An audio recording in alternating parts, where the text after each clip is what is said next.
πρωτάθλημα σε 5 εθνικολογίες, κύριε Παπαγεωργάκη. Να απευθύνει ένα σύντομο χαιρετισμό.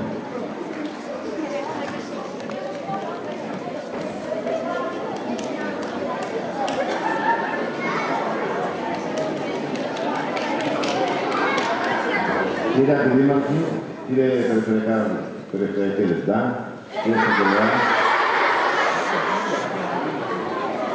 κύριοι διευθυντές, αγαπητοί συνάδελφοι, κυρίες και κύριοι, αγαπητοί μαθητές. Θεωρώ ότι η σημερινή εκδήλωση είναι πολύ σημαντική, γιατί ακριβώς συνδέει το ζητούμενο της σύγχρονης εκπαίδευσης, το σχολείο με την κοινωνία και τον πολιτισμό. Πάντα εμείς στην εκπαίδευση θέλαμε και θέλουμε ακόμα να βγάζουμε το σχολείο προς την κοινωνία ή να έρχεται η κοινωνία στο σχολείο.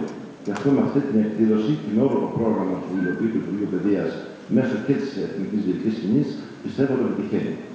Από την άλλη μεριά πιστεύω ότι το διακύβευμα για τα αναμορφωμένα σχολεία βρίσκει αντίκρισμα.